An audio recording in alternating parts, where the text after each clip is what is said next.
તાકાત હોય તો અમિત શાહ નું મકાન તોડો જોઈએ. આપણે દાવો ઠોકવાનો એ તોડી દોજો. અને એટલા માટે તોડી દોજો કે માલધારી છે, ગરીબ છે, શ્રમિક છે. એટલે 1952 થી વસાહત છે. તમારા બાપની તાકાત ન હોવી જોઈએ તમે અહીંયા તોડી શકો. આ તો કાયદાની વિરુદ્ધમાં છે. મકાન બનાવડાવીને આપી દે. જો આ મકાનો ફરીથી બનાવવામાં નહીં આવે તો એને મકાન તોડાવીશું આપણે. 2022 ની ચૂંટણી હતી ત્યારે મેં કીધેલું કે આ લોકો રહેવા નહીં દે. અહીંયા જ કીધેલું, તમને ખબર હતું અંકિત. હું આ લોકોની છઠ્ઠી ને ઓળખું છું, ભાજપ પડાની, સમજી લેજો. અને જિંદગીમાં આપણું કોઈ પણ માલધારીનો દીકરો હોય, મારે ખંભાળિયામાં ત્યાં કેટલાક ધર્મગુરુઓ પહોંચ્યા હતા કે ભાઈ ભાજપને મત આપજો. મેં તમે શું કરી આવ્યું છે મને સમજાવો.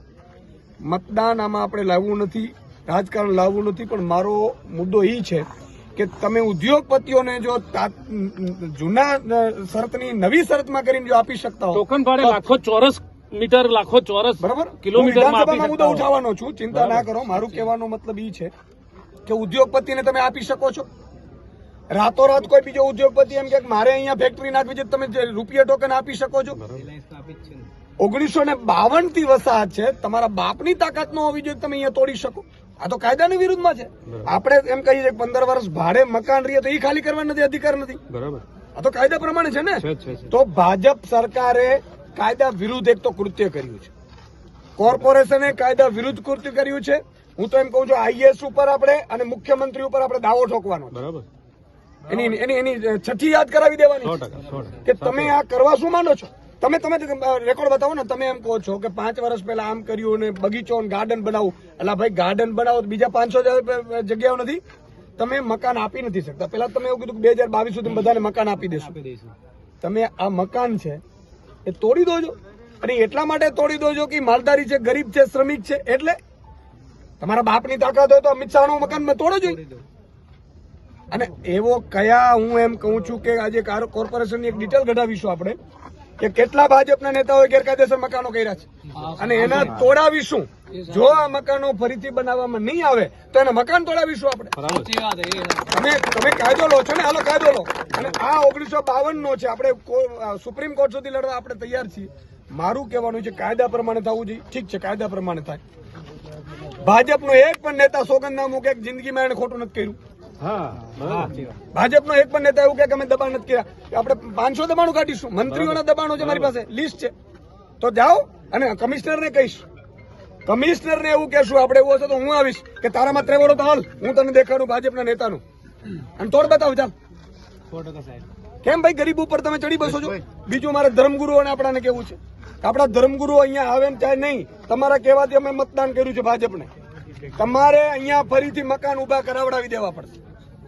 આ તમારી ફરજ છે.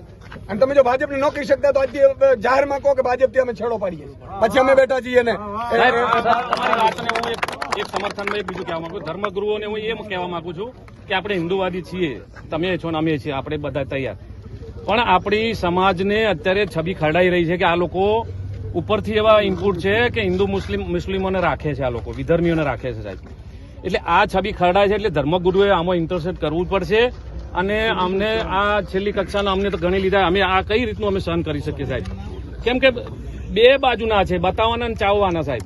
કેમ કે જે નેતાઓ આક્ષેપ કરી રહ્યા છે ઉપરથી કે ભાઈ આ લોકો મુસ્લિમોને વિધર્મોને અહીં રાખે છે, તો સાહેબ નેતાગીરી ઉચ્ચ કક્ષાની નેતાગીરી સાહેબ. દિલ્હીમાં ઉચ્ચ નેતાઓ જે છે ભાજપના એ લગભગ વિધર્મીઓના વેવાય છે સાહેબ, લગભગ. આ ઓન રેકોર્ડ વાત બધાને ખબર છે, બરાબર. તો પછી આ કઈ રીતનું અમે શું હિન્દુ મુસ્લિમ અમે સાથે આ તો પછી તમારી એકતા કઈ રીતની, પ્રજાસત્તાક દિન કઈ રીતે ઉજવીએ, તો પછી આ કઈ રીતનું આપણું શક્ય જ બને સાહેબ. એટલે તમે એ મુદ્દો ઉડાડીને અમારો આ ડિમોલેશન કરી દીધું. આ ગેરવ્યાજબી એમાં પણ એ છે ભાજપની ચાલ છે, સમજો તમે. બહુ આમાં એવું છે કે એક સમગ્ર માલધારી ગુજરાતમાં કેટલો વસે છે આપણો બહુ મોટો સમાજ છે, બરોબર છે. ચારણ, બળવાડ, રબારી, આહિર આ બહુ મોટો સમાજ છે ગઢવી, બરોબર. હવે એ માલધારીઓને બીજા માલધારીઓને એમ કે કીધું મુસ્લિમોને ભાડે આપતા, એટલે એમ કરી અને બીજા લોકોને, એટલે હું એમ કહું છું કે આજે સહાનુભૂતિ મેળવવા માટે, બીજા લોકોની સહાનુભૂતિ મેળવવા માટે સાહેબ. એટલે આ આજે પીપર પાન કરંત હસદ કુપરી આ મુજવીતી તુજવી જયારે મારા ઉપર છેડતીને દારૂનું કીધું ત્યારે મેં બધાને કીધું હતું કે હવે જાગો. અને ત્યારે બધા માલધારી ઉતરી. મારા માટે નથી, કઈ ફેર નથી પડતો. આજે તમને ફેર નહીં પડે, સમજી લેજો. પણ સવાલ એ છે કે કાલે તમારા ઉપર આવશે. આજે બરડાના મારા કેટલાય માલધારીઓને આજે જીવન હરામ કરી દીધું અંબાજીમાં. આજે મારું કહેવાનું એ છે કે ભાજપ છે કાં તો ક્લિયર કરે માલધારીઓ સાથે છે કે નથી, અમને વાંધો નથી. બરાબર. ધર્મગુરુ આપડા ક્લિયર કરે કે માલધારીઓ સાથે છે કે નથી. આપણે સહન કરી લેશું જેટલું આવશે. 3 વર્ષ છે ને, જાહેરમાં કહું છું કે જો આમ આદમી પાર્ટીની સરકાર બનશે ને, આ જ અધિકારીઓના બાપથી તાકાત હોય તો અહીંયા જ મકાન ફરીથી બનાવડાવીશું. જાઓ, ગાર્ડન હશે તો ગાર્ડન હટાવીને બનાવડાવીશું. અને આ જ મુખ્યમંત્રીનું કહું છું કે તારે જસલા હોતા ત્યારે લઈ લે. બરાબર. માર નથી જોતું. બરાબર. હું અહીંયા આવીશ પણ નહીં બીજી વાર. મત માંગવા નહીં આવું. ચારણનો દીકરો તો નહીં આવું. બોલો, ભૂપેન્દ્ર પટેલમાં તાકાત હોય તો ફરીથી અહીંયા મકાન બનાવડાવીને આપી દે.